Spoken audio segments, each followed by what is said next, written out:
Jerit-jerit nasab, nasab, nasab. Sayyidina Hasan nggak jerit-jerit nasab, Sayyidina Husain nggak jerit-jerit nasab, Sayyidina Ali Zainal Abidin nggak jerit-jerit nasab, nasab. Karena di dalam tubuh kami mengalir darah Rasulullah. Karena di dalam tubuh kami mengalir darah Rasulullah. Mari gunakan akal pikiran, gunakan akal sehat untuk melihat sesuatu.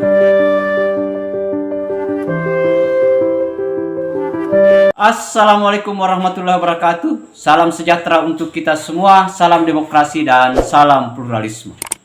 Oke, jumpa lagi di Sahabat Rahmat Channel. Nah, untuk kali ini sahabat-sahabat itu masih sekaitan dengan viralnya di media sosial sekaitan dengan pernyataan-pernyataan kontroversial yang dilakukan oleh Bahar bin Smith tentang habaib atau habib yang ada di Indonesia. Yang kalau Bahar Smith sampaikan itu dengan begitu angkuh, soal kesucian, soal menghargai, soal menghormati, tetapi dari sisi perilaku itu yang tidak layak untuk ditiru atau dicontoh sahabat-sahabat dengan model hanya bermodalkan mencaci maki. Nah, itu sahabat-sahabat. Dengan pernyataan itu, di video kali ini sahabat-sahabat, Habib Jindan itu mencoba memberikan respon atas ulah-ulah atau pernyataan-pernyataan yang seperti apa yang disampaikan oleh si Bahar Smith dan juga Kiai Haji atau Gus Baha itu juga ikut memberikan komentar terhadap itu agar ini menjadi sebuah referensi untuk kita semua sahabat-sahabat, untuk dalam rangka untuk belajar bersama untuk bagaimana cara memahami orang lain yang tidak merendahkan orang lain, tetapi di mata Allah kita semuanya adalah sama. Nah, untuk lebih lengkapnya sahabat-sahabat, mari kita lihat videonya. Jerit-jerit nasab, nasab, nasab. Sayyidina Hasan nggak jerit-jerit nasab, Sayyidina Husain nggak jerit-jerit nasab, Sayyidina Ali Zainal Abidin nggak jerit-jerit nasab, nasab. Karena di dalam tubuh kami mengalir darah Rasulullah. Karena di dalam tubuh kami mengalir darah Rasulullah. Anak cucu Nabi, anak cucu Nabi. Enggak, beda sama orang sekarang. Anak cucu Nabi, anak cucu Nabi, anak cucu Nabi. Saya Muhammad dari 29. Saya Muhammad dari 29. Apapun makhluknya yang anggap dirinya lebih baik, nganggap diri dia lebih mulia daripada salah satu makhluk Allah, maka dia sombong. Nah, terus kita punya hak apa menyombongkan diri? Saya lebih baik. Para ulama sepakat mana yang lebih utama? Keutamaan ilmu atau keutamaan garis keturunan Rasulullah? Maka para ulama menjawab, yang kedua yang lebih utama. Kenapa? Qalu, para ulama itu berkata, li'annahu dzatiyun. Karena garis keturunan itu zat. Nggak bisa dirubah. Zat, darah daging. Sedangkan yang pertama, itu hanyalah anugerah pemberian dari Allah Subhanahu wa taala yang satu saat bisa hilang. Nah, tentu asal usul itu dua. Ada yang min haitsu dzat, apa? Karena ada bad asyarifah, ada sisi kemuliaan gennya Nabi. Itu jenisnya para habaib, napa? Terus ada nasab yang karena sebab, kayak ilmu, kayak niru sunnah Rasulullah. Nah, nasab yang karena sebab ini tentu jumlahnya lebih besar, karena rata-rata orang itu tidak habib. Tapi bisa intisab ke Rasulullah sebab perilaku. Kita nggak tahu akhir hayati kita bagaimana. Kita nggak tahu lolos dari neraka apa enggak. Tapi sebelum ada keputusan itu, kita nggak bisa memutuskan kita lebih baik atau enggak. Bukan berarti kita meremehkan yang bukan habib, bukan. Dua-duanya mulia.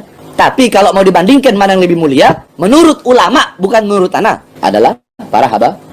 Lau adilu syai', tidak ada sesuatu apapun yang bisa mengunggulinya dan lebih utama darinya. Orang yang bilang dia cucu Nabi, lama dia bilang ana orang rendah, ana orang hina, ana nggak punya apa-apa.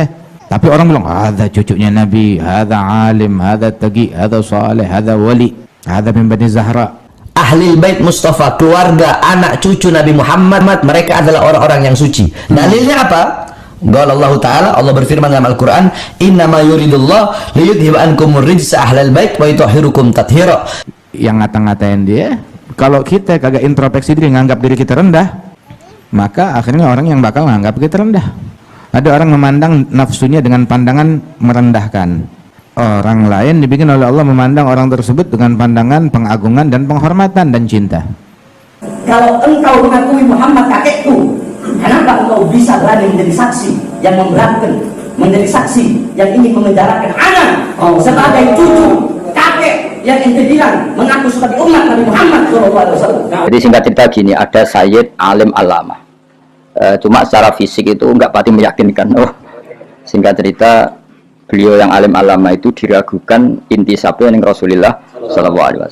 Terus saat itu Sayyid tadi, Sayyid yang alim ini kemudian nantang, corok Jawa nantang. Wis pokoknya para habaib nak ora percaya aku, ayo sowan Kanjeng Nabi. Sowan di Medina, semuanya ngimpi ketemu Kanjeng Nabi. Terus didhawuhi Nabi, napa leres iki putune jenengan? Terus Nabi jawab, ijtama al farqu wal usulu. Saiki anak wis ketemu bapak atau anak wis ketemu asal usule. Apa itu Sayyid? Sayyid itu adalah al-halim, alladzi la yastafizzuhul ghadab. Adalah orang yang emosinya stabil, terukur, tidak emosian, penyabar, nggak bisa dikuasai oleh marah dan hawa nafsu. Sebab orang kalau dia marah akal hilang. Nah ini nggak pantas jadi pemimpin. Dan berkata bahwasanya Habib Bahar telah menghina Jokowi dengan sebutan Presiden Banci. Jikalau bagi kalian itu adalah suatu kesalahan, demi Allah saya Bahar bin Smith tidak akan pernah minta maaf dari kesalahan itu. Nah kalau mau tahu lelaki sejati, orang perkasa yang sejati, pancing amarahnya, kepancing atau enggak. Biar kata ilmu banyak ulama, tapi dipancing, diprovokasi, kemakan, langsung kebakar, ya sumbu pendek. Berarti yang memancing dia lebih alim daripada ulama tersebut. Saya lebih memilih busuk dalam penjara daripada harus minta maaf. Allahu Akbar, Allahu Akbar.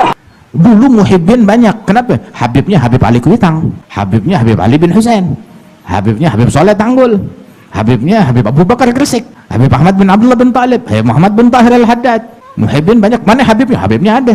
Sekarang ente mau cari muhibbin, Habibnya mana? Mana Habibnya? Lu Habibnya. Mendingan lu jangan ngaku Habib, bikin malu Nabi. Muhammad jaddak atau jaddi, Muhammad Rasulullah kakek ente atau kakek anak? Kalau ente berkata Rasulullah Muhammad kakek ente, fakat kadzabta, maka ente telah berdusta. Kalau ente bilang Muhammad kakek anak, terus kenapa ente berani ingin memenjarakan seorang anak cucu yang kakeknya ente yakini sebagai Nabi ente? Lu pulang sana, jangan ngaku Habib, bikin malu Nabi. Lu yang mencoreng wajah Nabi Muhammad. Itu katanya Habib Ali bin Abdurrahman al-Masyhur. Ini orang kayak ente, besok hari kiamat jurjut ya fadih mugaddam, kami cucumu. Kagak, lu bukan cucu gue. Kami kan berasal dari kamu bukan dari sperma saya, tapi kamu kayak air kencing yang keluar dari saya. Na'udzubillah min dzalik. Loh, Habib kok ngaku cucuku 28? Ana waktu itu baru bangun tidur. Yang bener Ana 38, bukan 28. Saya sudah Muhammad yang 29. Ana yang ke-38. Orang cuma salah ucap 28 gara-gara bangun tidur doang dipermasalahin, goblok. Salman minna ahlal bait. Salman itu jelas raputune Nabi, ora anake Nabi. Tapi karena perilakunya, Kanjeng Nabi dawuh bahwa Salman minna ahlal bait. Bahwa Salman menjadi bagian dari kita karena perilakunya. Menane kullu nasabin wa sababin munqati'un yaumal qiyamah illa nasabi wa sabab. Paham ya, dados wonten nasab sing karena bait asyarifah. Ya kata si bro jenis bait asyarifah. Ono nasab sebab nganggo sebab. Tanah Indonesia tidak pernah kosong dari kami, para anak cucu Rasulullah yang berjuang. Nah tetapi ini dua hal ini mesti seimbang. Ketika orang memandang dirinya dengan pandangan gue hebat, gue mulia, gue ningrat, nah terus peran untuk memandang diri dengan pandangan yang merendahkan siapa ya? Kalau ente nggak mau jalanin itu peran, dibikin orang lain yang menjalankan peran tersebut. Kenapa kalau saya tidak Jokowi mau ditangkap saya? Jokowi bangsa tangkap saya presiden. Saya yang Megawati, kalau nggak tangkap saya, Megawati bangsa tangkap saya. Emang benar bangsa kok. Mulia tapi nggak ada ilmunya, jadi hina. Oh dia ningrat, nasabnya bagus, tapi nggak ada ilmu, bikin malu. Ya gue Sayyidina Menada Ja'far Shadiq, ya, Sayyidina Muhammad al-Baqir, dia bilang ya ibni al-ilm jamil wa bi wa bak ajmal. Wahai putraku, ilmu itu indah, tapi kalau yang punya tuh ilmu, kamu dan saya keturunan Nabi lebih indah lagi. Al-jahl gabih, kebodohan tuh menjijikkan, kotor, jelek.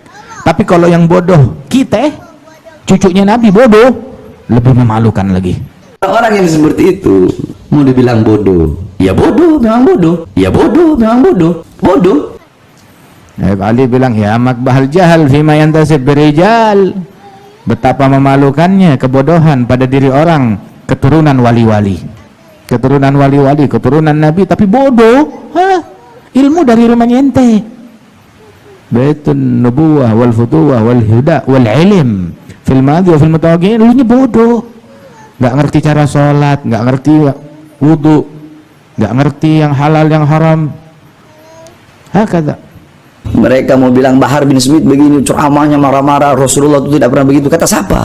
Kata siapa Rasulullah tidak pernah begitu? Rasulullah SAW dikatakan, kana idza khataba ihmarrat ainahu. Nabi Muhammad itu kalau lagi khutbah, kalau lagi ceramah, ihmarrat ainahu, merah kedua mata beliau. Wa ala sautuhu, meninggi suara beliau. Wa istadda ghadabuhu, bertambah kemarahan beliau. Hatta ka'annahu kamundiri jaisin, sehingga beliau bagaikan, seakan-akan bagaikan pemberi peringatan perang. Sobbahakum masahakum. Walhasil terus Habib mau mimpi ketemu Kanjeng Nabi, terus ya Rasulullah, kalau saya nanti pulang setelah ketemu engkau saya harus ngomong apa? Ini ingkila zurtum bima rojatum ya akromal khalqi mana qulu, ya Rasulullah, kalau nanti kita pulang ke kampung ditanya orang saya harus ngomong apa?